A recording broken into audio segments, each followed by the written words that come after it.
அஸ்ஸலாமு அலைக்கும் வரஹ்மத்துல்லாஹி வபரகாத்துஹு.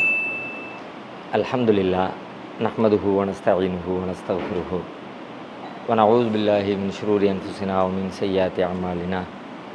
மன் யஹ்திஹில்லாஹு ஃபலா முதில்ல லஹு வ மன் யுத்லில்ஹு ஃபலா ஹாதிய லஹு. வ அஷ்ஹது அல்லா இலாஹா இல்லல்லாஹு வஹ்தஹு லா ஷரீக லஹு வ அஷ்ஹது அன்ன முஹம்மதன் அப்துஹு வ ரசூலுஹு. அம்மா பஅத். அன்பிற்குரிய சகோதர சகோதரிகளே, மிக்க மேலானவன் என்கிற சூரத்துல் அலாவுடைய விளக்கங்களை நாம் பார்த்து வருகிறோம்.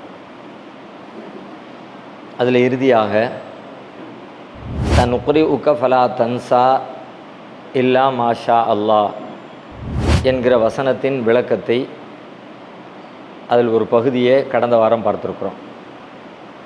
உமக்கு நாம் ஓதி காட்டுவோம், நீர் அதை மறக்க மாட்டீர், அல்லாஹ் நாடியதை தவிர.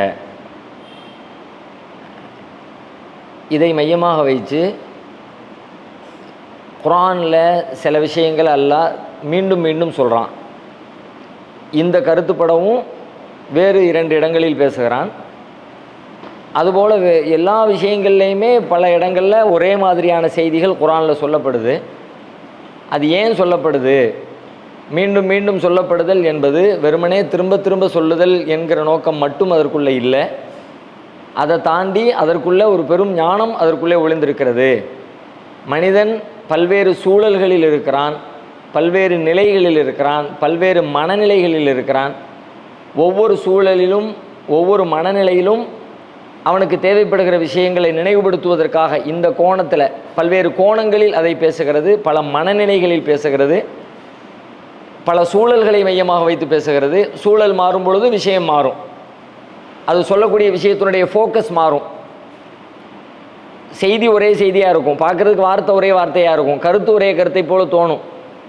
ஆனால் அது சொல்லப்படுற துணியை வச்சு பார்த்தா வேறொரு விஷயம் அதில் முக்கியத்துவம் வாய்ந்ததாக இருக்கும். ஒரு வசனம் ஒரு விஷயத்தை கவனமாக அதை நோக்கி பேசும், அதே கருத்துப்பட உள்ள இன்னொரு வசனம் வேறொரு விஷயத்தை மையமாக வைத்து நமக்கு பாடம் நடத்தும். இந்த மாதிரியான பல நோக்கங்களுக்காகத்தான் மீண்டும் மீண்டும் அல்லாஹ் குர்ஆனில் ஒரே செய்தியை மீண்டும் சொல்லக்கூடிய மாதிரி நமக்கு வசனங்கள் வருகிறது அப்படின்னு நம்ம பார்த்தோம். அதில் இறுதியாக ஒரு கேள்வியோடு முடித்தோம். இந்த வசனம் இந்த கருத்துப்பட மொத்தம் 3 இடத்துல வருகிறது. இந்த சூரா ஆலா 87 ஒன்று, சூரா தாஹா 20 ஒன்று, சூரத்துல் கியாமா 75வது அத்தியாயத்தில் ஒன்றுன்னு இந்த கருத்து கிட்டத்தட்ட ஒரு 3 அத்தியாயங்களில் இடம்பெற்றிருக்கிறது. இந்த அத்தியாயங்களில் ஏன் இடம்பெற்றுச்சு? அதனுடைய ஒவ்வொரு விஷயமும் எதை பேசுகிறது? இந்த சூறாவில் எதை பேசுது, கியாமாவில் எதை மையப்படுத்தி எதை ஃபோக்கஸ் பண்ணி பேசுது, சூரா தாகாவில் எதை பேசுது அப்படிங்கிற இது குறித்து நீங்கள் சிந்திச்சுட்டு வாங்க, ஏதாவது பதில்கள் கிடைக்கிறதா அப்படின்னு சொல்லி நீங்கள் பார்த்துட்டு வாங்க நம்ம சொல்லியிருந்தோம். அது மாதிரி சிந்திச்சிங்களா? எதுவும் நமக்கு பதில்கள் எதுவும் கண்டறியப்பட்டதா? அதை ஷேர் பண்ணிங்கன்னா நம்ம அடுத்த விஷயத்துக்குள்ளே போகலாம்.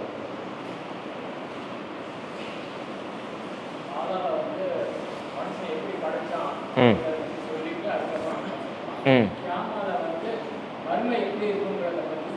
ம்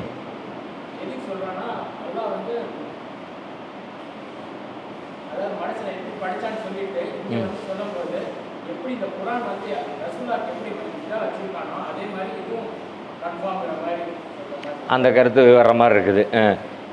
இது எப்படி உறுதியாக நிலை பெற்று நிற்குதோ அது மாதிரி கியாமத் என்பதும் நிலை வரும் என்று அதில் சொல்கிற மாதிரி இருக்குது. அதனால் அதுக்கு ரிலேட்டிவாக பேசுகிற மாதிரி இருக்குது. வேறு ஏதாவது பர்டிகுலராக குறிப்பாக?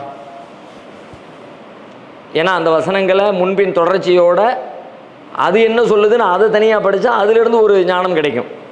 இது என்ன சொல்லுதுன்னு இதனுடைய முன்பின் தொடர்ச்சியோடு இதை படிக்கும்போது இதில் வேறொரு விஷயம் நமக்கு ஹைலைட்டாக தெரியும். வேறு யாராவது? 3 செய்தி சொன்னோம். ஆக்சுவலி இந்த 3ம் நீங்கள் குர்ஆன் ஓதும்போது அவசரப்படாதீங்க, குர்ஆன் உங்களுக்கு மறந்து போயிடாது, அதை நாம் நினைவுபடுத்தி தருவோம் அப்படிங்கிற அந்த ஆறுதலையும் அறிவுரையும் சொல்லக்கூடிய விஷயமா இருக்குது மொத்தமாக பார்த்தா. ஆனால் ஒன்றையும் தனித்தனியாக எடுத்து பார்த்தோம்னா கற்றல், லேர்னிங் ப்ராசஸ், ஒரு விஷயத்தை கற்றுக்கொள்ளுதல் அப்படின்னு சொல்கிறோம்ல, இந்த கற்றுக்கொள்ளுதல் என்பது எப்போது நிகழும், எப்படி நிகழும், கற்றுக்கொள்வதற்கு எதையெல்லாம் தடையாக இருக்கிறது, அந்த தடைகளுக்கு எதிராக நாம் கற்றலை சிறப்பான முறையில் நிகழ்த்துவது எவ்வாறு, ஒரு விஷயத்தை சரியான முறையில் படிச்சுக்கிறதுக்கு என்ன வழி என்கிற விஷயம் இந்த 3 இடங்கள்லையுமே பேசப்படுது. மூணு வகையான விஷயங்களை பேசுகிறது. மேலோட்டமாக பார்த்தா அது இல்லை, மேலோட்டமாக பார்த்தா இதுதான் இருக்குது. எது இருக்குன்னு கேட்டால் உமக்கு நாம் ஓதுவோம், நீ மறக்க மாட்டீங்க, அது நினைவில் இருக்கும், அது அழிஞ்சு போயிடாதுங்கிற கருத்து தான் இருக்கிறது. ஆனால் ஒரு பெரிய ப்ராஜெக்ட் இன்றைக்கி நம்ம நாட்டில் ஒரு பெரும் பிஸ்னஸ்ன்னு சொல்கிறதா இருந்தால் கல்வி கூட தான் பெரிய பிஸ்னஸ். அதுக்கு நிகரான இன்னொரு பிஸ்னஸ் மருத்துவமனைன்னு சொல்லலாம். அப்போ அவ்வளவு பெரிய பல கோடிகள், பல மில்லியன் பில்லியன் டாலர் புழங்கக்கூடிய ஒன்று. அதில் நிறைய ஆராய்ச்சிகள் உலகம் முழுக்க நடந்துக்கிட்டே இருக்கிறது. எப்படி கற்பிக்கிறது, எளிய முறையில் கற்பிக்கிறது எப்படி, நம்ம சொன்னதையெல்லாம் அவங்க உள்வாங்கிறதுக்கு என்ன செய்யணும், படம் போட்டு விளக்கலாமா, வீடியோ போட்டு விளக்கலாமா, நம்ம ப்ராக்டிக்கலாக கொண்டு போய் நடைமுறைப்படுத்தி அவங்களுக்கு செஞ்சு காட்டி விளக்கலாமா, என்னென்ன விஷயங்களை கற்றுக் கொடுத்தா அவங்க எளிதாக புரிஞ்சுக்க முடியும் அப்படின்னு அதுக்கான ஆராய்ச்சி நடக்குது. பார்த்தீங்களா, உலகம் முழுக்க அதுக்கு லட்சக்கணக்கான டாலர்களை செலவழித்து கல்வியாளர் உலக நாடுகள் எல்லாம் ஆராய்ச்சிகளை பண்ணிக்கிட்டே இருக்கிறாங்க. அதில் சில விஷயங்களை இந்த அத்தியாயங்களில் அல்லாஹ் நமக்கு பாடமாக சொல்கிறோம். இப்போ ஃபஸ்ட்டு எடுத்துக்குவோம். இப்போ நம்ம பேசிக்கிட்டு இருக்கிற இந்த அத்தியாயம் சனுக்ரி உக்க ஃபலா தன்சா, நாம் ஓதி காட்டுவோம், உமக்கு நாம் ஓதி காட்டுவோம், நீர் மறக்க மாட்டீர். குரான் அல்லாஹ் சொல்லுவான், ரசூலுல்லாவுக்கு ஒரு பயம் இருக்குது. அவங்களுடைய நம்ம குரானை கேட்கணும், கரெக்டாக மனசில் வச்சுக்கணும், மறந்துடக்கூடாத, மறந்துட்டா மக்கள்கிட்ட கொண்டு போய் சொல்ல முடியாத, அதில் ஏதாவது சிக்கல் வந்துடக்கூடாது என்கிற அவங்களுடைய கவலை, பயம். அந்த பயத்தை அல்லாஹ் போக்குகிற வகையில் நீங்கள் அப்படி பயப்பட வேண்டிய அவசியம் இல்லை, நான் சொல்லித்தரது உங்களுக்கு மனசில் ஆழமாக பதிஞ்சிரும் என்கிற இந்த உத்தரவாதத்தை கொடுத்து ரசூலுல்லாவுக்கு ஒரு நம்பிக்கையை கொடுக்குறான். இந்த லேர்னிங் ப்ராசஸில் முதல் செய்தி என்ன அப்படின்னு சொல்லி கேட்டால், எது லேர்னிங்கை தடுக்கும், எது கற்றலை தடுக்கும் அப்படின்னா, எது எப்பொழுது நீங்கள் பய உணர்ச்சிக்கு ஆளாகிறீர்களோ அப்பொழுது உங்களால் எதையுமே கற்க முடியாது. மூளையில் 2 முக்கியமான பார்ட் இருக்கிறது. ஒன்று அமிக்டலா அப்படின்னு சொல்லுவாங்க, இன்னொன்று ப்ரிஃபரண்டல் கார்டெக்ஸ்ன்னு சொல்லுவாங்க. இந்த அமிக்டலா அப்படிங்கிறது ஒரு பாதாம்பருப்பு சைஸில் குட்டியோண்டு இருக்கிறது.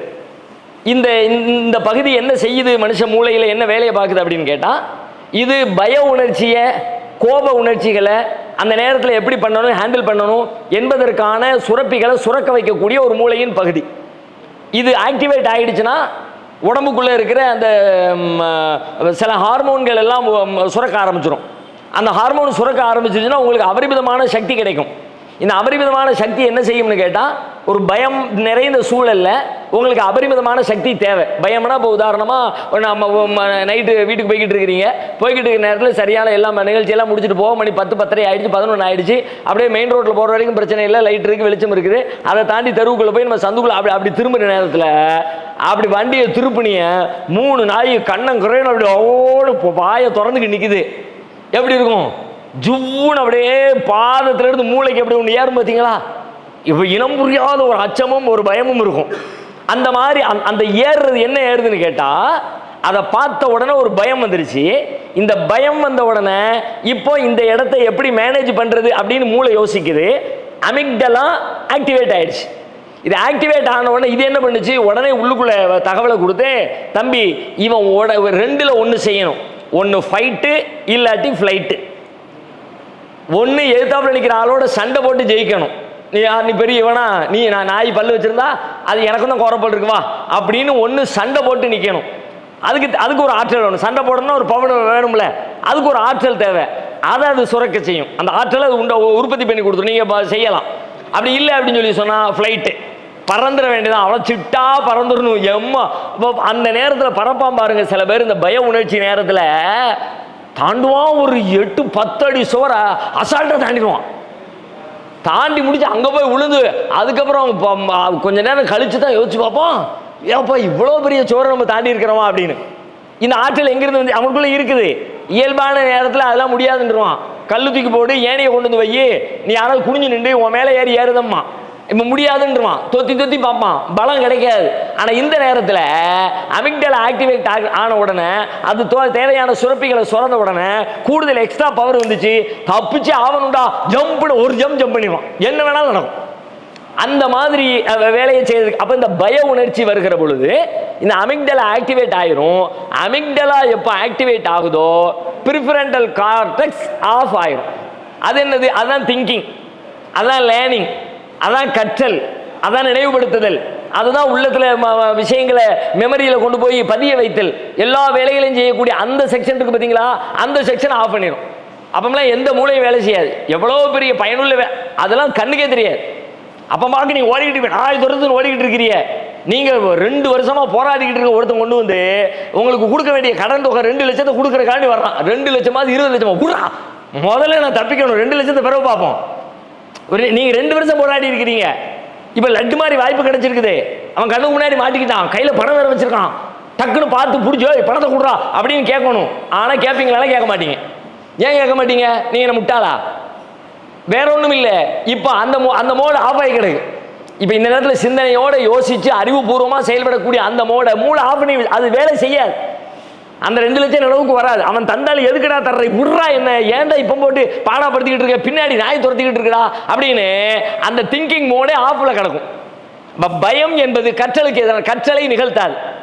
கற்பதற்கு தடையானது பய உணர்ச்சி. அப்ப கற்பிக்க வேண்டிய இடங்களில் முதலில் மனதை அமைதிப்படுத்தி சமாதான மனநிலைக்கு வரணும். ஒரு இயல்பான மனநிலையில் இருக்கிற பொழுது சொல்லக்கூடிய விஷயங்கள் உள்வாங்கக்கூடிய ஒரு மனப்பக்குவம் இருக்கும். இயல்பான மனநிலை இல்லை அப்படின்னு சொல்லி சொன்னா பாடி என்ன செய்யும்னு கேட்டா, 2 விஷயத்துல முதல்ல பாதுகாப்புக்கு தான் முன்னுரிமை கொடுக்கும். உயிர் பாதுகாக்கணும். இப்போ பாதுகாப்பு ஃபர்ஸ்ட், படிக்கிறது சாப்பிட்றது அதெல்லாம் பிறகு பார்த்துக்கலாம். இப்போ ஆளை உசுரை காப்பாற்றி ஆகணும். அப்ப காப்பாற்றுறதுக்கு தான் முன்னுரிமை, மற்றதெல்லாம் 2ஆம் பட்சம் அப்படின்னு அது வேலை செய்ய ஆரம்பிச்சிருமில்ல. இது மூளையினுடைய அமைப்பை இப்படித்தான் இருக்கிறது. அப்போ ஒரு மனிதன் ஒரு விஷயத்தை கற்பதற்கு முதலில் அவன் பயமற்றவனாக இருக்க வேண்டும். இயல்பான இப்ப ரசூல் ஸல்லல்லாஹு அலைஹி வஸல்லத்துக்கு அல்லாஹ் கற்பிக்கிறான், நான் உங்களுக்கு சொல்லி தருவேன், நீங்க மறக்க மாட்டீங்க என்கிற சொல்லுக்குள்ள என்ன இருக்குன்னு கேட்டா ஒரு ஆறுதல் மொழி இருக்கிறது. ரசூலுல்லாஹ்க்கு இருக்கிற பயத்தை நீக்கிறான்ல, நீ தேவையில்லாம இருந்துட்டு இருக்கிறிய, அதுக்கு போட்டு எதுக்கு டென்ஷனு? பொறுப்பு அல்லாஹ் அப்படின்னு சொன்ன உடனே இயல்பா அந்த பயம் உணர்ச்சி அவங்களுடைய உள்ளத்திலிருந்து நீங்குகிறது. பயம் நீங்குகிற பொழுது அதில் கூர்ந்து கவனிக்கவும், அதை உள்வாங்கவும், அதை சிந்திக்கவும், அடுத்த ஸ்டெப்புக்கு அந்த திங்கிங் மோடுக்கு அவர்களுடைய மூளை தகுதியானதாக மாறிவிடுகிறது. இது நபிகளாருக்கு மட்டுமல்ல, உலகத்தில் எல்லா மனிதனுக்கும் பொதுவானது. அந்த ஒரு விஷயம் இதில் அறிவுபூர்வமாக நமக்கு கற்று தரப்படுகிறது. இதில் ஹைலைட்டான விஷயம் என்னன்னு கேட்டால், கற்க விரும்புகிற ஒரு மனிதன் குர்ஆனை கற்கிற பொழுது அது ரொம்ப முக்கியம். மற்றதை கற்கிற பொழுது கூட எல்லாத்துக்கும் உள்ளதுதான். ஆனால் குர்ஆனை கற்பதற்கு இன்னும் மனம் சமநிலைப்பட்டிருக்கணும், இன்னும் மனம் ஈடுபாட்டோடு இருக்கணும், இன்னும் மனம் கூர்ந்து கவனிக்கிற திறன் பெற்றதாக இருக்கணும்.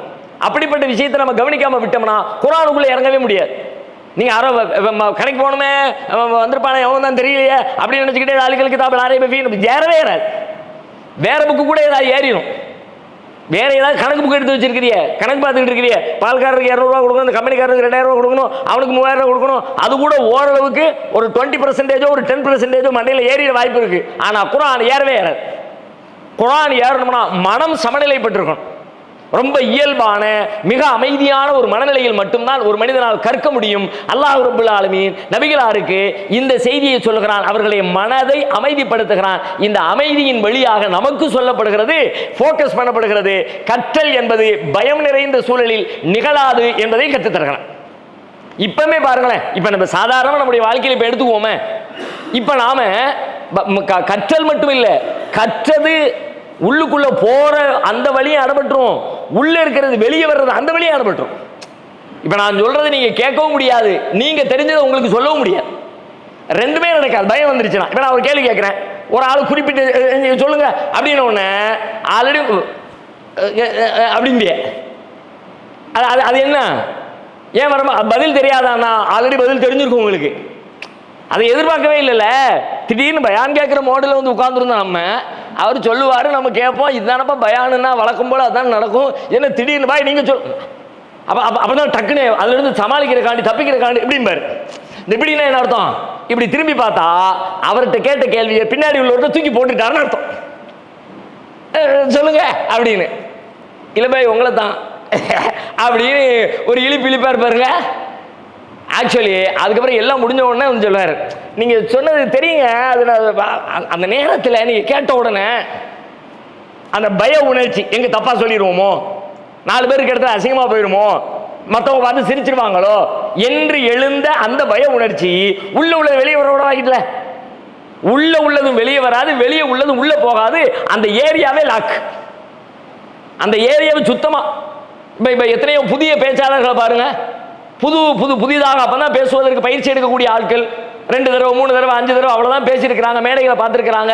அந்த ஆட்கள் பகல் முழுக்க நாள் முழுக்க குறிப்பெடுத்து எல்லா வந்து நின்று அந்த பேப்பரை பூரா ஈரமாக்கி அதுல என்ன இருக்குன்னு தெரியாம குறிப்பெடுத்துட்டு வந்திருப்பாரு. பேனால் எழுதியிருப்பாரு. 10 நிமிஷம் ஆயிருக்கும். கொண்டு வந்து மேட்ரு காலி. பேப்பரை விரிச்சா ஒண்ணும் இருக்காது. ஏன்? அவர் அந்த முன்னாடி நின்று அந்த பதட்டத்தில் அப்படியே போட்டு கசக்கி அதுக்கப்புறம் விரிச்சு பார்த்தா ஒன்றும் தெரியாது. சொல்ல அந்த மேட்ரு எல்லாம் மறந்து போய் 1 மணி நேரத்துக்கு குறிப்பெடுத்துட்டு வந்திருப்பாரு. 10 நிமிஷத்துல வேலை முடிஞ்சிருக்கும். இவ்வளோ காலம் எடுத்தோமே, இவ்வளோ நேரம் தான் வந்துச்சா?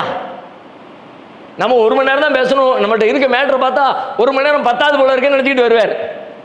வந்து மைக்க பிடிச்சி முன்னாடி நின்ன உடனே அவ்வளோதான் ஆஃப். என்ன காரணம்? வேற ஒன்றும் இல்லை, பய உணர்ச்சி தான் காரணம். மீண்டும் மீண்டும் நின்று நின்று நின்று அந்த பய உணர்ச்சி அச்சு போகிற பொழுது 5 நிமிஷத்துக்கு மேட்ரு எடுத்து 1/2 மணி நேரத்துக்கு என்ன ஓட்டிட்டாரியா, ஒரு மேட்ரில் 1 மணி நேரத்தை காலி பண்ணிட்டு ஆரம்பிப்பாங்க. பய உணர்ச்சி அற்று போகிற பொழுது உள்ள இருந்து வெளியே வரும், வெளியே இருந்து உள்ள போகும். பயம் வந்து விட்டால் 2 ஆக்காயம். சில நேரங்களில் எக்ஸாம் ஹாலில் நம்ம பிள்ளைங்க போய் உட்காந்துருப்பாங்க, அப்படியே பிளாங்க் ஆயிடுச்சுமா, ஒண்ணுமே நினைவுக்கு வரலங்க, என்னன்னு தெரியல அப்படிமா. வேற ஒண்ணுமே இல்லை, அவனுக்கு ஏற்படுத்தப்பட்ட பிரஷர் அது. தம்பி லைஃபே அதில் தான் இருக்கு. எதுல? அந்த எக்ஸாம் பேப்பர்ல தான் இருக்கு. அது போச்சுன்னா முடிஞ்சு, வாழ்க்கையே போயிடுச்சுப்பா. 12th பார்த்துக்க, 10th பார்த்துக்க, அவ்வளவுதான். அடுத்த வாழ்க்கையே. அப்ப 1000 ஆண்டுகளாக 10th 12th அப்படி ஒரு அப்படியான ஒன்னையே கண்டிராமல் மனித குலம் வாழ்ந்து கடந்து வந்திருக்கிற அவன்லாம் என்ன செஞ்சான்னு தெரியல. இவன் மேல போட்ட அந்த பிரஷர்ல இரவு பகலமா உட்காந்துலாம் படிச்சான். ஆனாலும் கரெக்டா பெர்ஃபார்ம் பண்ணணுமே, கரெக்டா பெர்ஃபார்ம் பண்ணணுமே, கரெக்டா பெர்ஃபார்ம் பண்ணணுமே. ஒரு பெர்ஃபார்மன்ஸ் வர ஒரு பிரபலமான பேச்சாளர் தமிழ்நாட்டில், பட்டிமன்ற பேச்சாளர், ரொம்ப பிரபலமானவங்க தமிழகத்தில் சமீப காலமா.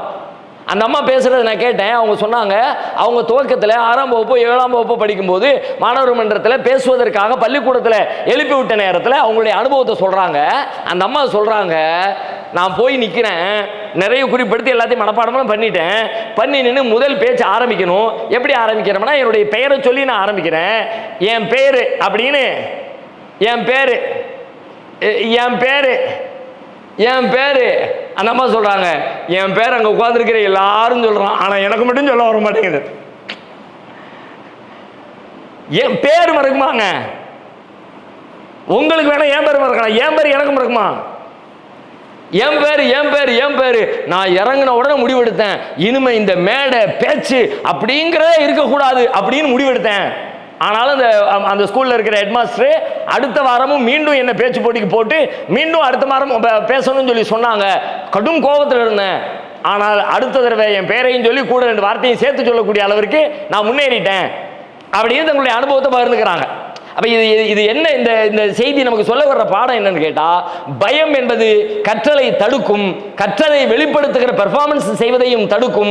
அதை அல்லாஹ் ரப்பல் ஆலமீன் ஒரு அறிவியல் பூர்வமாக உலகத்திலே எதையும் கற்க நினைக்கிறவன் முதலில் தன் மனதை சமநிலைப்படுத்தட்டும். ஒரு மாதிரியா படபடப்பு வந்துருச்சா, கண்ணை மூடு, 1 நிமிஷம் அப்படியே மூச்சை இழுத்து விடு, இதெல்லாம் பெரிய விஷயம் இல்லைன்றத உன் மனசுக்கு நீ சொல்லு, அப்படி உன்னை காம் பண்ணு, அப்படி அமைதிப்படுத்தி கொண்டு அதுக்கு பிறகு கொஞ்சம் யோசிச்சு பாரு, நீ இயல்பு நிலைக்கு வந்து விடுவாய், நீ கற்கின்ற மனநிலைக்கு, கற்கிற மோடுக்கு நீ வந்துட முடியும் அப்படின்ற ஒரு செய்தி. இந்த செய்தி சூரா அஅலாவில் சனுக்ரிஉக ஃபலா தன்சாவில் ஹைலைட்டா துணிக்கிறது. நபிகளாருடைய பயத்தை போக்கி அல்லாஹ் அவர்களுக்கு கற்பிக்கிறான். ஓகேவா? அடுத்து 20வது அத்தியாயத்துக்கு வாங்க. சூரா தாகாவில் 114. فتعالى الله الملك الحق ولا تعجل بالقرآن من قبل أن يقضى إليك وحيه وقل ربي زدني علما. فتعالى الله الملك الحق, சத்தியமான அரசனான அல்லாஹ் உயர்ந்தவன். வலா தஅஜல் பில் குர்ஆன், குர்ஆனுடைய விஷயத்தில் அவசரப்படாதீங்க. மின் கப்லி அன் யுக்லா இலைக்க வஹ்யுஹு, அல்லாஹ்வுடைய வஹி உங்களுக்கு சொல்லப்பட்டு முடிப்பதற்கு முன்பாக குர்ஆன் விஷயத்தில் அவசரப்படாதீங்க. கிட்டத்தட்ட இதுவும் அதைத்தான் சொல்லுது. எதுக்கு தேவையில்லாம டென்ஷனு? அவசரப்படாத, அதுக்கு பொறுப்பு நாம்.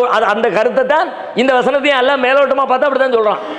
ஆனால் லேர்னிங் ப்ராசஸ் உடைய அடுத்த செய்தியை இந்த வசனம் நமக்கு சொல்கிறது. அது ஒன்றை சொன்னது, பயத்தை மட்டும் பேசியது. இது எதை பேசுகிறது அப்படின்னா, கற்றல் நம்ம நிறைய சீக்கிரம் படிச்சிடணும், சீக்கிரம் தெரிஞ்சுக்கணும், டக்குன்னு முடிச்சிடணும், அப்படியெல்லாம் கற்கிற பொழுது யார் விரைவாக கற்றுக்கொள்ள வேண்டும் என்று அவசரப்படுகிறார்களோ அவர்களால் எதையும் கற்க முடியாது. கற்றலுக்கான தடைகளில் முக்கியமான தடை அவசரமா முடியவே முடியாது, படிக்கவே முடியாது, உங்க மனசில் நிற்கவே நிற்காது. ஒன்று கற்றலுக்கு மட்டுமல்ல, வாழ்வின் எந்த ஒன்றுக்குமே அவசரம் உதவாது. ஒன்றுக்கும் ஒரு டைம் இருக்குது, அந்த டயத்தை நீங்க கொடுத்தா தான் அது சரியான முறையில் நடக்கும். உரிய நேரத்தை கொடுக்காம சீக்கிரமா சமையல் பண்ணிக்கிட்டு இருக்கிறோம், கறியை வாங்கிட்டு கொடுத்தாச்சு, சீக்கிரமா சாப்பிடணும் அப்படின்னா பச்சை கறியை தான் சமைக்கணும். நீ தானப்பா சொன்ன சீக்கிரம்னா, நாம தம்ம உடைச்சிட்டேன் பாரு அவரு. நான் சீக்கிரம் சொன்னேன், இருந்தாலும் நீ பார்த்து முடிக்க வேண்டியதானப்பா. இவரு சவ்வு மாதிரி இருக்கு, ரப்பர் மாதிரி இருக்கு, கறி வேகவே இல்லை. ஆமா, அரை மணி நேரம் வேக வேண்டியது 5 நிமிஷத்துல தம்ம அவுத்தா அப்படித்தான் இருக்கும் அப்படிம்பாரு. அவன் நல்ல உணவு தயாரிப்பதற்கு அதற்கென்று ஒரு நேரம் இருக்கிறது. அதற்கு முந்தி நீங்கள் அவசரப்பட்டால், உரிய நேரத்தை கொடுப்பதற்கு நீங்கள் தயாராக இல்லை என்றால் உணவு கிடைக்காது, உடை கிடைக்காது, இடம் கிடைக்காது, வீடு கிடைக்காது, ஒண்ணுமே கிடைக்காது. எதை வேணாலும் எடுத்துங்க, ஒவ்வொன்றுக்கும் ஒரு டைம் இருக்கிறது. அந்த டைம் லிமிட்டை கொடுக்கணும். நீங்க அது வரைக்கும் நீங்க பொறுமையை காத்து தான் ஆகணும், எதிர்பார்த்து தான் இருக்கணும். அந்த பொறுமையை மேற்கொள்வதற்கு நீங்கள் தயாரா டைம் கொடுக்கறதுக்கு ரெடி இல்லை. அவ்வளவு நாள் முடியுமா, இவ்வளவு நேரம் முடியுமா, அவ்வளவுதான். நீ அதுக்கு நீ படிப்பதற்கு ஏத்த ஆள் கிடையாது, நீ ஊர் சுத்துறதுக்கான ஆள், நீ வீடியோ பார்க்கறதுக்கான ஆள். இப்படியே ஸ்க்ரோல் பண்ணி கையையும் போனையும் தேய்க்கிற ஆள் தானே தவிர ஒரு விஷயத்தை கற்றுக்கொள்வதற்கு தகுதியானவை இல்லை. கற்கணும்னா பொறுமை தேவை, நிதானம் தேவை, அவசரம் அற்ற ஒரு பண்பு தேவை. உரிய டயத்தை நான் கொடுக்குறேன் அப்படிங்கிற மனநிலையோடு நீங்க உள்ள வரணும். இதை பாருங்க, அல்லாஹ் எப்படி ஹைலைட் பண்றான், வலா தஅஜல் பில் குர்ஆன். குர்ஆனுடைய விஷயத்தில் நீ அவசரப்படாத. மின் கப்லி அன் யுக்லா இலைக வஹ்யுஹு. அல்லாஹ்வுடைய வஹி உனக்கு அருளப்பட்டு முடிக்கிற வரைக்கும் வெயிட் பண்ணு, அப்பதான் உனக்கு ஃபுல்ஃபில் ஆகும். விஷயத்தை கன்வே பண்ணி ஜிப்ரீல் வந்து ஓதி காட்டுற வரைக்கும் அப்ப காமா நில்லு. அதுக்குள்ள உனக்கு என்ன அவசரம்? அவசரப்பட்ட படிக்க முடியாது. அவனால உன் மண்டையில ஏறாது. நான் இப்ப சீக்கிரம் முடிச்சிருவோம் அப்படின்னு நீ நினைப்ப, சீக்கிரம் முடிக்க முடியாது. ரசூலுல்லாஹ்வுடைய குர்ஆன்லயே நீங்க பாருங்களேன், அவசரம் குறித்து சொல்லப்பட்ட பல விஷயங்களை பாருங்க. உதாரணமா தொழுகை இருக்கிறது, தொழுகைக்கு என்று உரிய நேரம் இருக்கிறது. ஆனால் இன்றைக்கு பெரும்பாலும் தொழுகைக்கு எத்தனை பேர் தொழுகைக்கு உரிய நேரத்தை கொடுக்குறோம்னு தெரியல. ரசூல் ஸல்லல்லாஹு அலைஹி வஸல்லம் ஒரு நாள் உட்கார்ந்து இருக்கிறாங்க, ஒரு நபித்தோழர் ஒருத்தர் தொழுகிறார், தொழுது முடிச்சுட்டு போயிட்டு வரன்னு போறாரு. போறவர் பார்த்து ரசூலுல்லாஹ் சொல்றாங்க, சல்லி ஃப இன்னக லம் துஸல்லி, தம்பி திரும்ப போய் தொழு, நீ தொழவே இல்லைங்கிறாங்க. அப்பதான் அவர் கண்ணு முன்னாடி தான் ரசூலுல்லாஹ் முன்னாடி தான் தொழுதார் அவரு.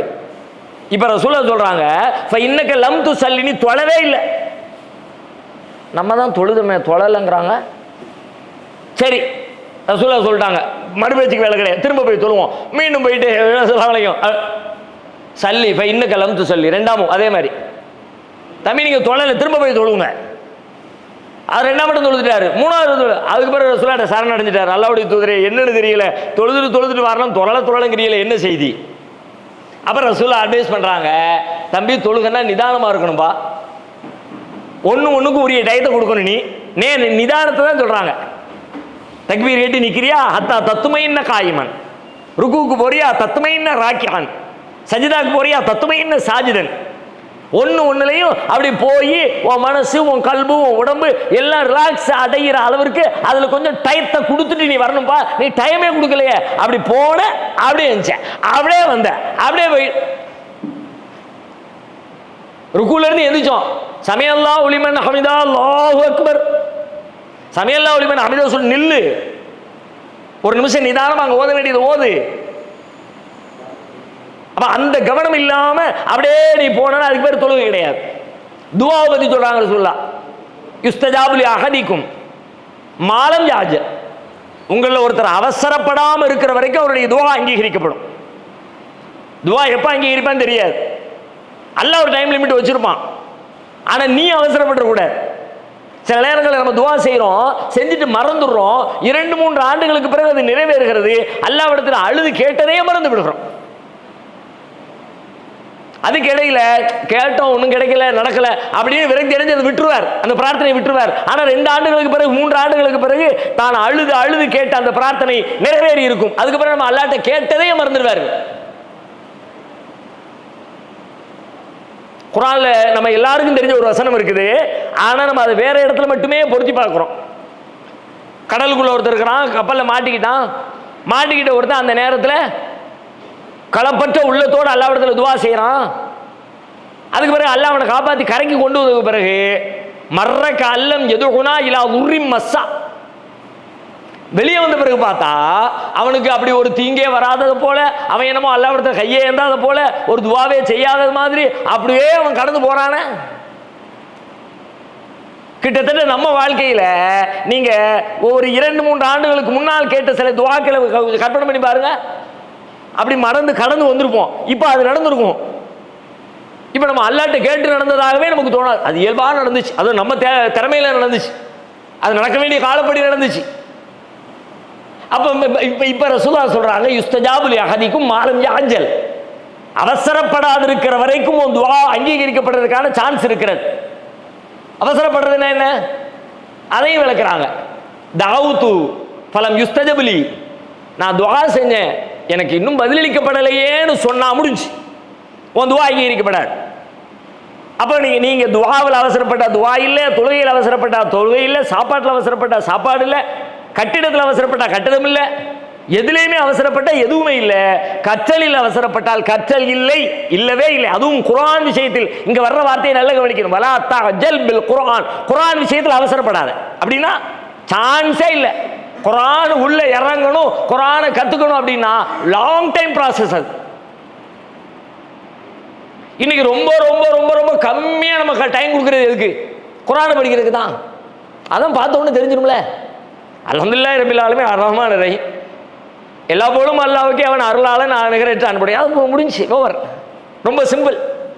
பார்த்த உடனே படித்த உடனே தெரிஞ்சிருச்சு. குவாண்டம் பிசிக்ஸ் அது ரொம்ப, நியூட்டனுடைய தேடலாம் அப்பா அதெல்லாம் ரொம்ப மண்டையை பிச்சுக்கணும்பா, அதெல்லாம் ரொம்ப அப்படியே மணிக்கணக்கில் மாசக்கணக்கில் உட்காந்து இங்கே போய் டியூஷன் படித்து அங்கே படித்து இங்கே படித்து அப்படியெல்லாம் படித்தா தான் அது விளங்கும். அதுக்கு ரொம்ப டைம் கொடுக்கணும். இதுக்கு அது 10 நிமிஷம் தான் முடிஞ்சிடும். இன்னும் அத்தைனாக்கள் கௌசர், நபியே உமக்கு நாம் கௌசரை வழங்கி இருக்கிறோம், ஹவுதுல் கௌசரை கொடுத்தாங்களா, அதை பற்றி மேட்ரு ஓவர், அதான் முடிஞ்சு. தட்டையா மொட்டையா அதோட முடிச்சிடறான்.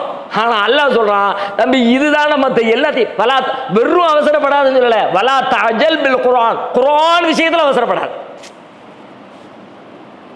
அப்படின்னா என்ன விளங்குது, மற்றதுல அவசரப்பட்டுட்டா கூட ஏதோ சில நன்மைகள் கிடைக்க வாய்ப்பு உண்டு, சான்ஸ் கிடைக்கலாம். ஆனா குர்ஆன்ல அவசரப்பட்டா வாய்ப்பே இல்லை.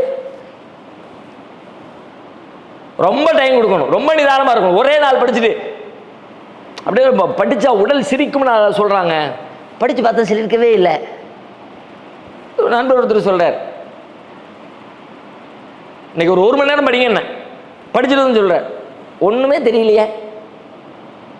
1 மணி நேரத்தில் 1 மணி நேரம் சும்மா. இப்போ இன்னைக்கு 1 மணி நேரம், திரும்ப 24 மணி நேரம் படிக்கணும், படிக்க மாட்டேல, அதனால 1 மணி நேரம் நம்பா. இன்னைக்கு 1 மணி நேரம், நாளைக்கு 1 மணி நேரம், நாளை கழிச்சு 1 மணி நேரம், அதுக்கடுத்து 1 மணி நேரம், எப்போ முடியுதோ அது வரைக்கும், எப்போ அதை நீ அனுபவிக்கிறாய் அது வரைக்கும், அதான் அதுக்கான டைம். எப்பொழுது துஆ ஏற்கப்படுகிறதோ அது வரைக்கும் துஆவுக்கான டைம். எப்பொழுது குர்ஆன் உன்னை சிலிர்க்க வைக்கிறதோ அது வரைக்கும் உனது நீ குர்ஆனை படிப்பதற்கான டைம் இருக்கிறதுன்னு அர்த்தம். இங்க ஹைலைட் பண்றான், பார்த்தா 2 ஒரே செய்தி. ஆனா இது எதை சொல்லுதுன்னு கேட்டா, அவசரப்பட்டாத, அவசரப்பட்டா லேர்னிங் நடக்காது, கற்றல் நிகழவே நிகழாது. மூசா அலைஹிஸ்ஸலாம் ஹித்ர் அலைஹிஸ்ஸலாத்துடைய வரலாறு நமக்கு தெரியும். ஹித்ர் அலைஹிஸ்ஸலாத்துல போய் பாடம் படிக்கிறதுக்காண்டி மூசா நபி அல்லாஹ் அனுப்பி விட்டான். மூசா நபி வந்தாங்க. சூரா கஹஃப் 18 அல்லாஹ் பேசுறான். மூசா நபி வந்து கேட்குறாங்க, ஹல் அத்தபிஉக அலா அன் துஅல்லிமனி மிம்மா உல்லிம்த ருஷ்தா, உங்களை நான் ஃபாலோ பண்ணலாமா, உங்களுக்கு அல்லாஹ் கற்றுக் கொடுத்ததுல நல்ல விஷயங்களை எனக்கு நீங்க கற்றுத்தர்றதுக்காக, அது உங்களிடமிருந்து நான் கற்றுக்கொள்வதற்காக உங்களை நான் ஃபாலோ பண்ணலாம்னு நினைக்கிறேன், அனுமதிக்கிறீங்களா? இப்போ ஹித்ர் அலைஹிஸ்ஸலாம் பதில் சொல்றாங்க, கால இன்னக லன் தஸ்ததிஅ மஅய சப்ரா, கற்க வந்திருக்கிறாய் ஆனால் உன்னால் கற்க முடியாது. ஏன் முடியாது? காரணத்தோடு சொல்றாங்க, லன் தஸ்ததிஅ மஅய சப்ரா, உனக்கு பொறுமையா இருக்க முடியாதுப்பா. கற்றல் நிகழும்னா பொறுமையா இருக்கணும். கத்துக்கணும் அப்படின்னா பொறுமையா இருந்தா தான் கத்துக்க முடியும். உனக்கு தான் பொறுமையே இருக்காத. இன்னக லன் தஸ்ததிஅ மஅய சப்ரா, என்னோடு பொறுமையாக வருவதற்கு நீர் சக்தி பெற மாட்டீர், அதனால நீ கேட்கறதால நடக்காது போன்றாங்க. அப்ப கற்றல் நிகழணும்னா பொறுமை அவசியம், நிதானம் அவசியம், டைம் அவசியம்.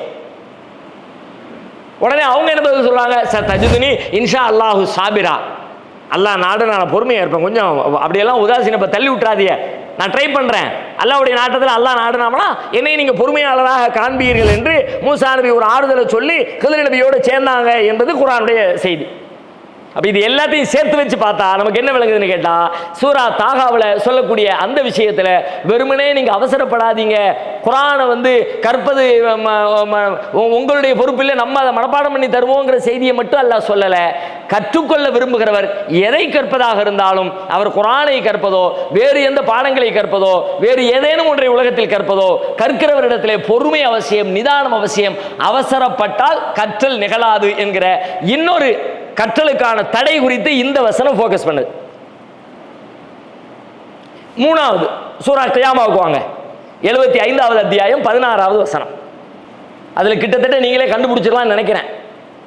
கற்றல் ப்ராசஸில் உள்ளது தான், ஆனால் அது வேறொரு விஷயத்தை சொல்லுது. வாசிச்சுட்டு சொல்லுங்க பார்க்கலாம் எதை சொல்லுகிறதுன்னு. லா துஹர்ரிக் பிஹி லிசானக்.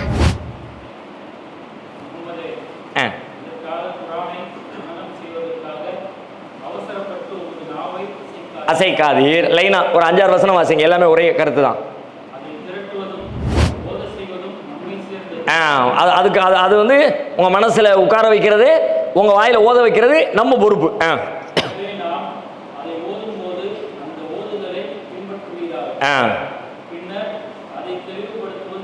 நம்மை சார்ந்தது. ஃபைதா கரனாகு ஃபத்தபிஉ குர்ஆனா. நாம ஓதும் போது நீங்க அதை ஃபாலோ பண்ணிக்கிட்டே வாங்க.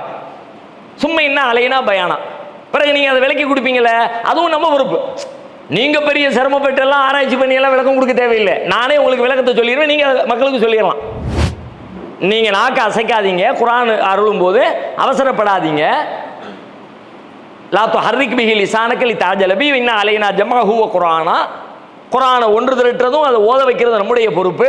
நாம் ஓதும்போது ஃபாலோ பண்ணுங்க, அதை திரட்டுறதும் அதுக்கு விளக்கம் சொல்ல வைக்கிறது நம்முடைய பொறுப்புன்னு இந்த வசனங்கள் முடிக்கிறது. இதுவும் அதே தான். சனுக்குரிவுக்க பலா தன்சா மாதிரி இருக்குல்ல, நாம் ஓதுவோம், நீங்கள் மறக்க மாட்டீங்க, நீ அவசரப்படாதீங்க, நாம் சொல்லுவோம், அது எல்லாத்தையும் நம்ம பார்த்துக்குவோம் அப்படின்னு இது சொல்கிறது. இது கற்றல் நிகழ்வதற்கு லேர்னிங் ப்ராசஸ் உடைய இன்னொரு மிக முக்கியமான 2 விதிகளை பேசுகிறது. என்ன விதிகள்? Very good, super. முதல்ல கேட்கணும் என்பதை பேசுகிறது. முதல்ல என்ன பேசுதுன்னு கேட்டல். ஃபைதா கரனாகு ஃபத்தபிஉ குர்ஆனா. நாம அதை ஓதும் போது நீங்க அதை ஃபாலோ பண்ணிக்கிட்டே வாங்க, கேட்டுக்கிட்டே வாங்க. அப்போ ஒருத்தர் ஒரு விஷயத்தை கத்துக்கணும்னா யாரிடமிருந்து கற்கிறாரோ அவரை பேச விட்டுட்டு இடையிடையே கிராஸ் பண்ணிக்கிட்டு இருக்காம முதல்ல அதை ஆழ்ந்து கவனத்தோடு ஈடுபாட்டோடு அதை உள்வாங்க வேண்டும். கவனத்தோடு நீங்க கேட்கணும். கவனத்தோடு கேட்காவிட்டால் கற்க முடியாது. கவனத்தோடு கேட்கறதுக்கு என்ன செய்யணும், ஏது செய்யணும், அது தனி. எது எல்லாம் நம்முடைய கவனத்தை திசை திருப்புது, நம்மளை டைவர்ட் பண்றது எது, அதிலிருந்து நம்மளை காத்துக்கிறது எது, அது தனி ஆய்வு. ஆனா இது ஒரு பொது விதியை சொல்லுது. முதல்ல கற்கணும்னா முழு கவனத்தை அங்க கொடு. இன்னும் அழகா சொல்றதா இருந்தா இதே குர்ஆனை பற்றியே அல்லாஹ் சொல்கிறான். குர்ஆன் என்கிற வார்த்தையை சொல்லியே சொல்கிறான். 7வது அத்தியாயம் 204வது வசனம், சூரத்துல் அஹ்ராஃப்ல கடைசியில 204வது வசனம். கரெக்ட், 7ல 204. குர்ஆன் ஓதப்படும் போது அதனை நீங்கள் செவித்தால் கேளுங்கள், அப்பொழுது நிசப்தமாக இருங்கள், நீங்கள் கிருபை செய்யப்படுவீர்கள். குர்ஆன் ஓதப்படுகிற பொழுது வைதா குரியால் குர்ஆன், குர்ஆன் ஓதப்பட்டால் ஃபஸ்தமிஉ லஹு, அதை செவிதாழ்த்தி கேளுங்கள். குர்ஆன் ஓத, இது குர்ஆனை பத்தியே பேசுது பாருங்க. மேல உள்ள வசனமும் குர்ஆன்ல அவசரப்படாதன்னு, இந்த வசனமும் குர்ஆன் ஓதப்படும் பொழுது காது தாழ்த்தி கேள், செவி தாழ்த்தி கேள். வேற ஒரு விஷயத்துல இன்னொரு கவனத்துல அப்படியெல்லாம் நீ கேட்டனா முடியாது. கவனமா கேளு. கேட்டா தான் கற்றலில் மிக முக்கியமானது ஒன்று கவனத்தோடு கேட்டல். இதை இன்னும் பாருங்க, இன்னும் அழுத்தமா அல்லாஹ் சொல்றான். 20வது அத்தியாயம் 13வது வசனம், சூரா தாகாவில் நபி மூசா அலைஹிஸ்ஸலாத்தை தன்னுடைய தூதராக தேர்வு செய்யக்கூடிய அந்த தூர் சீனா மலையில் அல்லாஹ் தன்னை அறிமுகப்படுத்திட்டு மூசா நபியை பார்த்து சொல்லலாம், வானக் தர்த்துக்க, உங்களை நாம் தேர்ந்தெடுத்துட்டோம், தூதராக தேர்வு செஞ்சிட்டோம். தூதராக தேர்வு செஞ்ச உடனே சொல்லப்படுற முதல் கட்டளை பாருங்க. ஃபர்ஸ்ட் முதல் ஆர்டர். இப்ப இவங்க அல்லாஹ்விடமிருந்து கற்றுக்கொண்டு உலகத்துக்கு கற்பிக்க வேண்டிய இடத்துல ஆயிட்டாங்க. வனக்தர்துக், நான் உன்னை தூதரை தேர்ந்தெடுத்தேன். தேர்ந்தெடுத்த உடனே முதல் கட்டளை கரெக்டா தொழு, என்னை மட்டும் வணங்கு. எது இப்ப இப்படிதான் நம்ம நினைப்போம், அல்லாஹ்வுடைய கட்டளை அப்படித்தானே வரணும்னு. இப்ப என்ன கட்டளை அல்லாஹ் சொல்றான் பாருங்க, அதுல வாசிங்க. அறிவிக்கப்படுவதை செவியேற்பீராக. முதல்ல கேளு தம்பி, எவ்வளவு முக்கியமான மேட்ரு பாருங்க. அதான் பல பேருக்கு இந்த பண்பே இல்லைங்க. பல நேரத்தில் பல பஞ்சாயத்து பல சண்டைக்கு காரணம் இதுதான். அவன் ஒன்று கேட்பான், இவன் வேற ஒன்று பதில் சொல்லிட்டு இருப்பான். நான் என்ன கேட்டேன், நீ என்னடா சொல்ற? காரணம் என்ன? அவன் சொல்ல ஆரம்பிக்கும் போதே இவர் முடிச்சுடுவார். இவன் இதைத்தான் கேட்க வர்றான், அதுக்கு தான் அவன் பேச விடு, அவன் சொல்லி முடிக்கட்டும். ஆரம்பிக்கிறது அப்படியா இருக்கும், முடியும் போது வேற என்னமா அவன் முடிப்பான். எல்லாத்தையும் முழுசா பேச விட்டுட்டு நல்லா கவனிச்சுட்டு இதையா சொல்ல வர்றீங்க அப்படின்னு அதுக்கு பிறகு நீங்க பதில் ஆரம்பிங்க. காதில் வாங்காமலே கேட்காமலே உன்னை என்னமோ பெரிய புரிஞ்சுக்கிட்ட மாதிரி நீ பதில் சொல்ல ஆரம்பிச்சேன்னா உனக்கு என்ன புரிஞ்சிச்சு? நான் என்ன சொல்ல வந்தேன்னு உனக்கு எப்படி தெரியும்? அப்ப தூதருக்கு அருளப்படுகிற முதல் செய்தியே ஃபர்ஸ்ட், நான் உன்னை தேர்ந்தெடுத்துட்டேன்னு சொன்ன உடனே ஃபர்ஸ்ட் தமிழலிமா யூஹா, அறிவிக்கப்படுவதை செவி கொடுத்து கேள், கவனமாக கேள். அப்போ கற்றல் நிகழ்வதற்கு முக்கியமான முதல் விதி, முதல்ல சொன்னது கற்றலுக்கு தடையாக இருக்கிற 2 விதி. பயத்தோட இருந்துச்சுன்னா கற்றல் நிகழாது, அவசரப்பட்டா கற்றல் நிகழாது. இங்க 3வது அதுக்கு இருக்க வேண்டிய தகுதியை பேசுகிறான், கவனத்தோடு இரு கற்றல் நிகழும். ஓகேயா? ஓகே. இன்னொரு விதி வேற என்ன சொல்றான்? இதுல 2 விதியை சொல்கிறான். லேர்னிங் ப்ராசஸ்ல உள்ள ஒன்று கவனமாக செவியேற்க வேண்டும், கவனிக்க வேண்டும். இன்னொன்னு எப்படி? ஃபைதா கரவுனா ஓதி பாருங்கன்னு வரலையே, பின்தொடர் வீராக தானே வருது. வேற கற்றலுக்கு இன்னொரு முக்கியமான விதி இந்த வசனம் பேசுகிறது.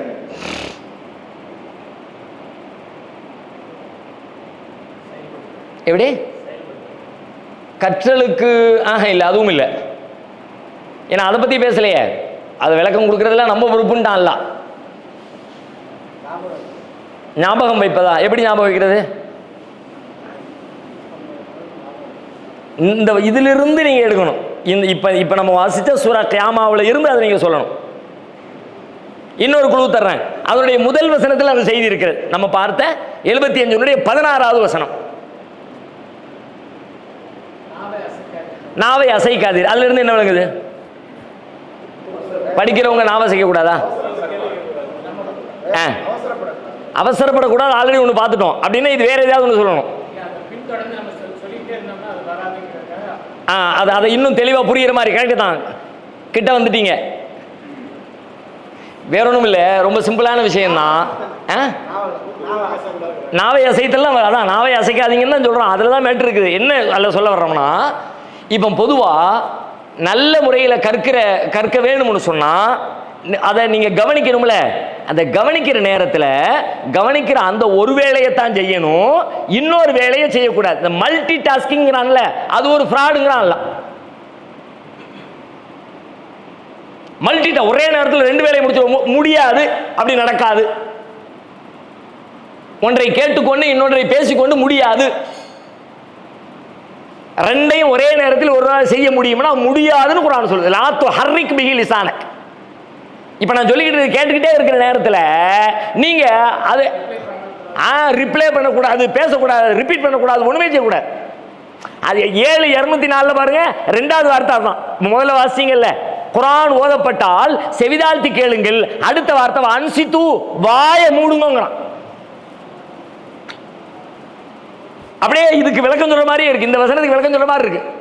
குர்ஆன் ஓதப்பட்டால் செவிதாழ்த்தி கேளுங்கள், அதை சொன்னாலே ஓரளவுக்கு நமக்கு விளங்குது. அடுத்த வார்த்தை சொன்னா அன்சித்து, வாயையும் மூடுங்க.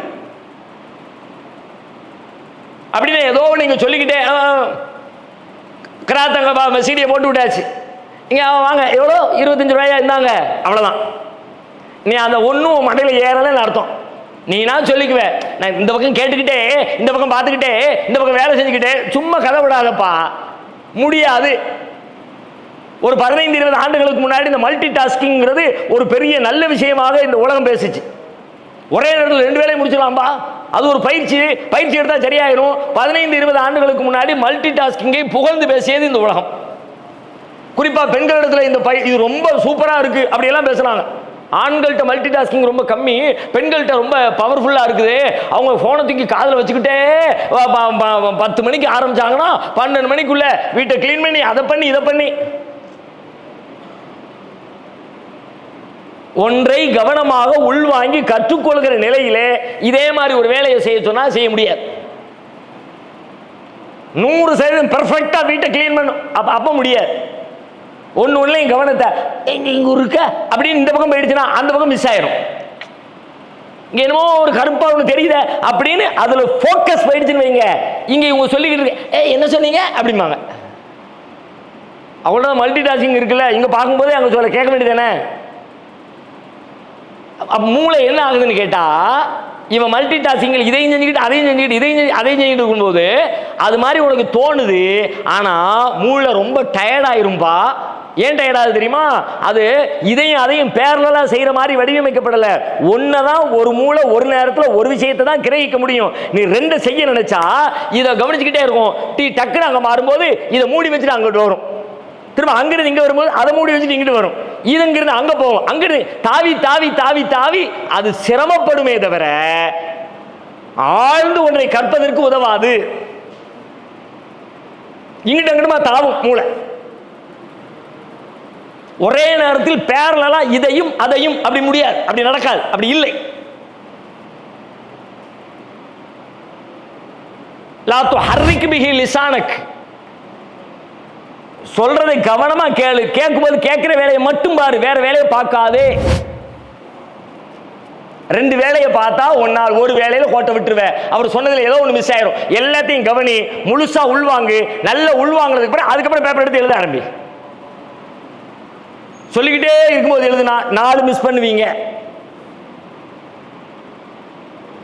மல்டி டாஸ்கிங் என்பது கற்றலுக்கு தகுதியானது இல்லை என்பதை இந்த வசனத்தின் வழியாக எல்லாம் சொல்லலாம். பாருங்க, 3 ஒரே மாதிரி பேசுதுன்னு நினைச்சோம். ஆனா 3 கல்வி என்கிற கற்றல் என்கிற வகையில் ஒன்றை பேசுகிறது. ஆனால் கற்றலுக்குள்ளே ஒரு வசனம் பயப்படாதே, பயத்தின் தீங்குகளை சொல்லி அதை பேசுகிறது. இன்னொரு வசனம் அவசரப்படாதே, அவசரத்தின் கேடுகளை பற்றி அதை பேசுகிறது. இன்னொரு வசனம் செய்ய வேண்டியது எது செய்யக்கூடாதது எது என்பதை பிரித்து பேசுகிறது. மேலோட்டமா பார்த்தா இதையெல்லாம் நீங்க 10 நிமிஷத்துல படிச்சிருவீங்க. குர்ஆனுக்கு நம்ம கொடுக்கிற நேரப்படி பார்த்தா சனுக்ரிஉக ஃபலா தன்ஸா, நான் ஓதி காட்டுவோம் நீர் மறக்க மாட்டீங்க. நீங்க இது எல்லாத்தையும் படிச்சிருவீங்க. உரிய நேரம் கொடுக்க, அவ்வளவு நேரம் உள்ள நின்னாதான் இது எல்லாம் கிடைக்கும். இவ்வளவு இருக்கு உள்ள, இந்த இவ்வளத்தையும் வெளியே எடுக்கணும்னா நீங்க அவ்வளவு டைத்தை உள்ள கொடுக்கணுங்க. நீங்க டைம் கொடுக்க தயாரா இல்லாட்டி அது வெளியே வர்றதுக்கு தயார் இல்லை. கடலுக்குள்ள எவ்வளவு தூரம் ஆழமா போறீங்களோ அவ்வளவு பலமான பெரிய மீன்களை நீங்கள் பிடிச்சிட்டு வரலாம். வாசல்ல நின்று தூண்டில் போட்டீங்கன்னா அவ்வளவுதான், 1/2 கிலோ 1 கிலோ 1/4 கிலோ, அதை தாண்டி ஒன்றும் பெருசா கிடைக்காது. இது இந்த வசனத்திலிருந்து கிடைக்கிற மற்றும் ஒரு மிகச்சிறந்த பாடங்களில் ஒன்றாக இதை நாம புரிந்து கொள்ளலாம். அடுத்து இந்த வசனம் சொல்லக்கூடிய இன்னொரு, இந்த பேசிக்கொண்டிருந்த செய்தி அல்லாம இன்னொரு விஷயம் என்ன அப்படின்னு கேட்டா, கற்றல் நிகழ்கிற பொழுது, அதுவும் சிறப்பான முறையில் நிகழ்கிற பொழுது, நான் கற்கிற எதையுமே மிஸ் பண்ணி விடாமல் மனனம் செய்து அதை பாதுகாக்கிற அளவிற்கு கெப்பாசிட்டியோட அற்புதமாக அந்த கற்றல் நிகழ்கிற பொழுது அதனுடைய சைடு எஃபெக்ட் ஒன்று இருக்கிறது. என்ன சைடு எஃபெக்ட்? இயல்பாகவே அந்த மாதிரி ஒரு ஆள் மேலே போக போக அகந்தையும் சேர்ந்து உயர்ந்து கொண்டே போகும், பெருமையும் சேர்ந்து உயர்ந்து கொண்டே போகும். நம்மலாம் அப்படின்னு தன்னை உயர்வாக்குறது அகந்தை. இப்ப இந்த அகந்தையை தான் அல்லாஹ் அடிக்கிறான் அடுத்த வசனத்துல. சனுக்ரிஉக ஃபலா தன்ஸா இல்லா மாஷா அல்லாஹ், அல்லாஹ் நாடியதை தவிர. சனுக்ரிஉக ஃபலா தன்ஸா, நான் ஓதி காட்டுவேன் நீ மறக்க மாட்ட. நீ மறக்க மாட்டோன்னு உடனே அது ஓன் கெப்பாசிட்டி, ஓன் திறமை, ஓன் ஆற்றல், ஓன் சிந்தனைன்னு நினைச்சுக்காதீங்க தம்பி. இல்லா மாஷா அல்லாஹ், அந்த ஆற்றலை பூரா பவரை பூரா அல்லாஹ் கையில் வச்சிருக்கான். தனக்கு மேல ஒருத்தனை நம்பு, இதை எனக்கு தருகிறவன் இறைவன் என்று நம்பு. அந்த எண்ணம் வருகிறவரை இப்ப தஸ்பீஹோட கம்பேர் பண்ணுங்க. சப்பி ஹஸ்ம ரப்பிக்கல் அலா, உயர்வான உன் இறைவனின் நாமத்தை துதி அப்படிங்கிற பொழுது நான் கற்கிறேனே, நான் படிக்கிறேனே, அதிலிருந்து ஒரு விஷயத்தை தெரிந்து கொள்கிறேனே, என் ஆற்றல் இல்லை, என் திறமை இல்லை, என் முடிவு அல்ல, என் இறைவன் செய்த உதவியின் விளைவாகத்தான் இந்த ஞானங்கள் எனக்கு கிடைத்திருக்கிறது என்று நம்புகிற பொழுது எவனதை மனப்பூர்வமாக நம்புகிறானோ அந்த மனிதன் சுபஹானல்லாஹ் சொல்லுவான். எப்படி மேட்சாவது பாருங்க. அத்தியாயத்தோடு எதுவுமே மிஸ் ஆக, எந்த வசனமும் அதனுடைய மைய கருவிலிருந்து விலகி செல்லவே செல்ல. ஒன்னா இன்னும் பாருங்க, பொதுவாகவே மனுஷனுக்கு எவ்வளவு பெரிய ஆளா இருந்தாலும், ஒரு துறையில எவ்வளவு கரை கண்டவனா இருந்தாலும், அவன் அந்த துறையிலே தான் அறிவுரை பெறுவதற்கு அவனுக்கு மேலே அவன் ஒருவனை வைத்துக் கொண்டிருக்க வேண்டும். அவனா தேர்ந்தெடுத்து ஒருத்தனை வச்சுக்கணும்.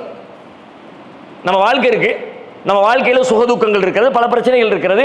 ஆனால் நம்ம யார்கிட்டையுமே பெரும்பாலும் ஒரு லெவலுக்கு மேலே பிஸ்னஸ் பண்ணுறவங்களை தவிர, ஒரு லெவலுக்கு மேலே வாழ்க்கையில் உயர்ந்தவர்களை தவிர, எக்கச்சக்கமான பிஸ்னஸ், எக்கச்சக்கமான பிரபலியம், எக்கச்சக்கமான பணம் அப்படின்னு சொல்லிட்டு ஒரு லெவலை தாண்டினவங்களை தவிர பெரும்பாலான மனிதர்கள் தனக்கு மேலே ஒரு கோச்சரை வச்சுக்கிறதே கிடையாது. லைஃப் கோச்சர் யாருக்குமே இல்லை, ஆனால் லைஃப் கோச்சர் தேவை. இப்போ இப்படி எடுத்துக்கோமே, உலகத்திலேயே பெஸ்ட் ஃபுட்பால் பிளேயர் யாரும் சொல்லுவோம்? ரொனால்டோவா? ரொனால்டோ. அவர் எவ்வளவு பெரிய பெஸ்ட்? அவர் தான் வேர்ல்டு சாம்பியன். அவர் வந்தா நம்ம அணி போதும் அப்படின்னு உலகமே நினைக்கிற அளவிற்கு முடிஞ்ச வரைக்கும் காசு கொடுத்து வாங்கிடுவோம்ப்பா. ஏன் அதிக காசு கொடுக்குற கெப்பாசிட்டி இருக்கானோ அவன் விலை கொடுத்து வாங்கிடுறான். இருக்கிறதுலே டாப் அவர் தானே. அப்ப இருக்கிறதுல இன்னைக்கு இருக்கிற உலகத்தில் அவர் தான் டாப்னா, அதனுடைய நுணுக்கங்கள், அதனுடைய சூட்சமங்கள், அதனுடைய திறன்கள் அனைத்திலையுமே இவருக்கு இணையாக இன்னொருவரை உலகத்தில் இன்னைக்கு நம்ம கண்ணுக்கு முன்னாடி பார்க்க முடியல. அவ்வளவு பெரிய டாப்பர். இந்த டாப்பர் இன்னைக்கு விளையாடுறாரு. இப்ப நைட்டு 10 மணிக்கு விளையாடுறாரு வைங்க, காலையில 10 மணிக்கு கிரவுண்ட்ல விளையாண்டுட்டு இருந்திருப்பார். இந்த காலையில 10 மணிக்கு கிரவுண்ட்ல விளையாடும் பொழுது அப்ப ஒரு ஆள் நின்றுக்கிட்டு அப்படி மாதிரி இப்படி மாதிரி அவருக்கு இப்படி செய்யாதான் பாரு. அங்க ஒரு கோச்சர் இருக்காரு, அவருக்கு எதுக்கு கோச்சர்? அவர் தான் டாப்பரு. அவர் தானே உலகத்தையே கோச்சரா இருக்கணும். அவர் தான் உலகத்தையே சொல்லிக் கொடுங்க. அவர் தானே டாப்ப. அவனை மிஞ்சின ஆள் இல்லையே, அவனை அடிக்கிற ஒருத்தன் இல்லையே.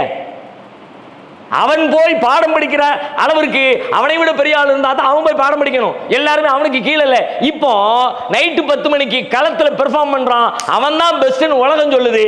பகல் 10 மணிக்கு இன்னொருத்தண்ட போய் அவன் பாடம் படிச்சுக்கிட்டு இருக்கான். அவனுக்கு ஒரு கோச்சர் இருக்கான், அவன் ஒன்று சொல்றான், இப்படிதான் டயட்டு, இப்படிதான் சாப்பிடணும், இப்படிதான் அடிக்கணும், இப்படிதான் போகணும்.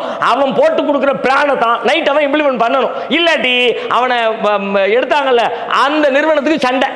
நான் சொல்றேன், இந்த ஆள் கேட்க மாட்டேங்கிறான், நீ அம்பா சொல்லணும், அவன் தான் பெரிய ஆளாச்சு, அவனுக்கு தான் எல்லாம் தெரியுமே.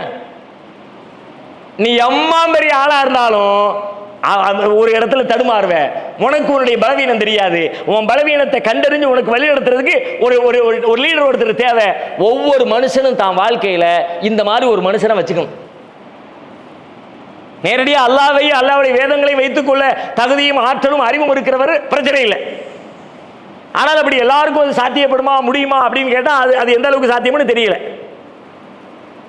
முடிஞ்ச வரைக்கும் அந்த மாதிரி ஒரு மனிதரை கண்டறிந்து, இவர் நம்முடைய கோச்சர், நம்முடைய லைஃப் கோச்சர், இவர் வாழ்க்கையில் ஏற்ற இறக்கங்கள் இருக்கிற பொழுது போய் உட்கார்ந்துடணும்.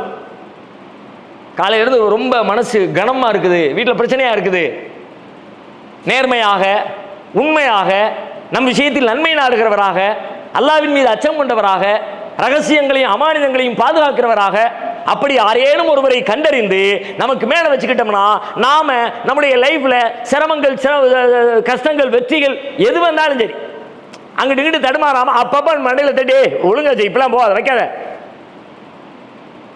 நம்ம யாரையுமே வைக்கல. காரணம் என்னன்னா அப்படி சொல்றதுக்கு என்ன இருக்குங்க அப்படின்னு நினைச்சுக்கிட்டு இருக்கோம்.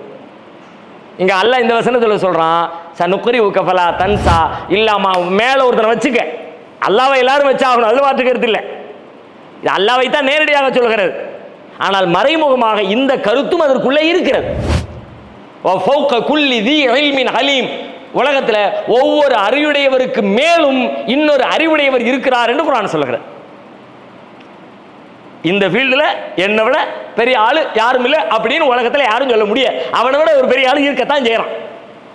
அதை நீ ஏத்துக்க, அதை நீ ஒத்துக்க, அவரிடமிருந்து கற்க வேண்டிய விஷயங்களை நீ கற்றுக்கொள் என்கிற இன்னொரு செய்தியையும் அல்லாஹ் ரப்புல் ஆலமீன் நமக்கு இந்த வசனத்தின் வழியாக ஒரு மறைமுக போதனையாக செய்கிறான் என்பதை நாம் புரிந்து கொள்ள முடிகிறது. அடுத்து இந்த வசனம் சொல்லக்கூடிய இல்லா மாஷா அல்லாஹ் சொல்லக்கூடிய இன்னொரு செய்தி என்னன்னு கேட்டா, அதான் முதல் செய்தி. என்ன செய்தி? அல்லாஹ் நாடியதை தவிர நீ மறக்க மாட்ட, ஆனா அல்லாஹ் எதையாவது மறக்கணும்னு நினைச்சாவனா அது மறந்து போயிடும் அப்படிங்கிற கருத்து தானே அல்லாஹ்வுடைய அதிகாரத்தை சொல்கிற. அல்லாஹ் எல்லாம் 2:106 அதை விட சிறந்த ஒன்றை கொண்டு வருவேன் அப்படின்னு அது சொல்ல. கிட்டத்தட்ட இதுக்கு விளக்கமாக அமைந்திருக்கக்கூடிய வசனம் தான் அந்த வசனமும்.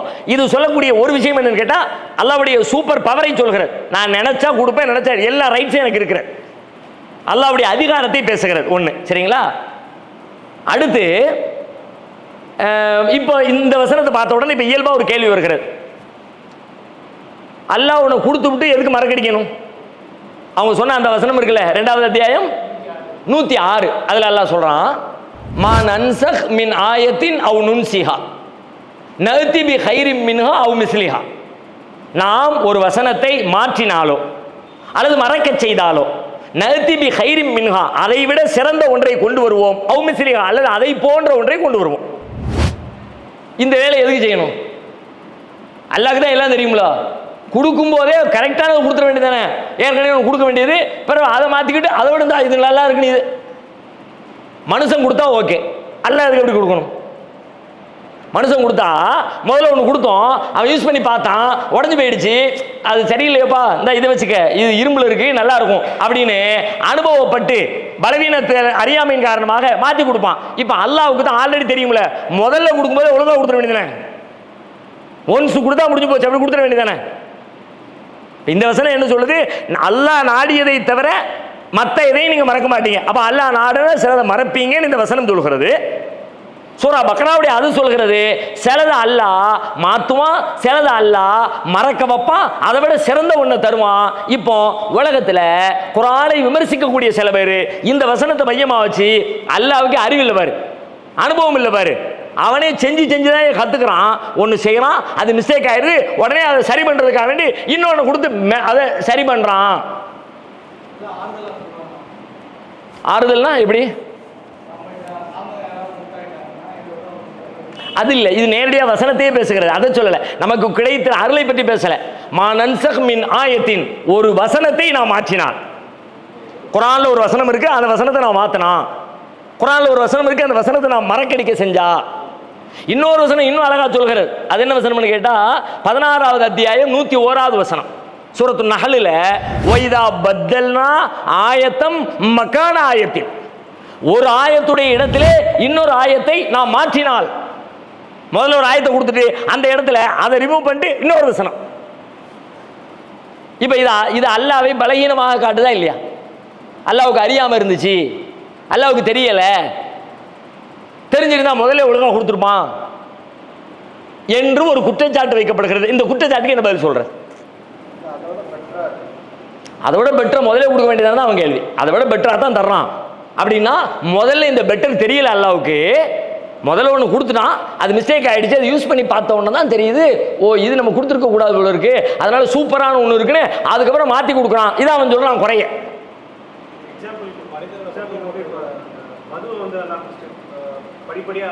சரி, மதுவை தடை பண்ணிட்டா புரியாதவங்க என்ன பண்ணுவாங்கன்னா ஏற்றுக்க மாட்டாங்க. அதுக்கு வந்து ஃபர்ஸ்ட் வந்து தௌஹீதை சொல்லி அதை ஸ்ட்ராங் பண்ணதுக்கு அப்புறமேட்டு அதுக்கப்புறம் ஒரு கட்டத்தில் அவங்களே வந்து அந்த கட்டத்தில் சொன்னோம்னா புரிஞ்சுப்பாங்கன்றதுக்காக படிப்படியாக இறக்குறாங்க. Okay, very good. வேற அதையே இன்னும் புரிகிற வகையில் உதாரணம் மாதிரி முன்னாடி ஈஸியாக கொடுத்து அப்புறம் கடினமான. ஓகே, இதுவும் ஒரு ஒரு ஏற்புடைய பதில்கள். இன்னும் வலுவா மனுஷனால் ஃபாலோ பண்ண முடியாது அப்படின்னு நினச்சி மாத்திராலுமே அல்லாஹ்வுடைய பலகீனம் தான் வெளிப்படுது. அதே முதல்ல தெரியல அல்லாஹ்வுக்கு, இதை கொடுக்குறதுக்கு முந்தையே தெரிஞ்சிருக்கும்ல இது மனுஷனுக்கு ஃபாலோ பண்ண முடியாது. தொழுகைக்கு அல்லாஹ் தொழுகை கொடுத்து அனுப்பலாம், மூசா நபி சொல்கிறாங்க தொழ முடியாதுங்கிறாங்க. Step by step. வேற ஏதாவது நறுக்குன்னு ஏதாவது பதில் இருக்கா? மனிதனுடைய பலவீனத்தை உணர்த்துறதுக்காக வேண்டி அல்லாஹ் அப்படி செஞ்சான். இப்போ நம்ம இந்த பதில் நமக்கு யாருக்கு தேவைப்படுதுன்னு கேட்டால், யார் இதை விமர்சிக்கிறாங்களோ நம்பிக்கையாளர்களுக்கு ஏதோ ஒன்று இருக்குப்பா, எனக்கு புரியலாட்டியும் பரவாயில்லப்பா, அல்லாஹ் கரெக்டாக தான் சொல்லியிருப்பான்னு ஒரு நம்பிக்கையை நோக்கி நகர்ந்துருவோம். இதை தூக்கி வச்சு அல்லாஹ்வுக்கு அறியாமை இருக்கிறதுன்னு சொல்கிறான் பார்த்தீங்களா, அவன் மண்டையில் தட்டுற மாதிரி நம்ம ஆன்சர் பண்ணணும். அறியாமைலாம் ஒன்றும் இல்லைப்பா, அறிவு தான் அப்படின்னு சொல்லணும். அல்லாஹ்வுக்கு இருக்கிற அதிகாரத்தை சொல்லலாம், அவன் நினைச்சா எது வேணா மாற்றலாம். அதிகாரம் ஓகே, அதையும் சொல்லுகிறது, அதை நம்ம ஒத்துக்கிறோம், அது மறுக்க முடியாது. நான் நினைச்சா என்ன செய்ய வேண்டாம், கொடுப்பேன் எடுப்பேன், என் ரைட்ஸ், அவனுடைய ரைட்ஸையும் சொல்லுகிறது. அதே நேரத்தில் அதில் ஒரு நியாயமும் நீதியும் மனம் ஒத்துக்கொள்ளக்கூடிய ஒரு செய்தி அதுக்குள்ள வேணும்ல.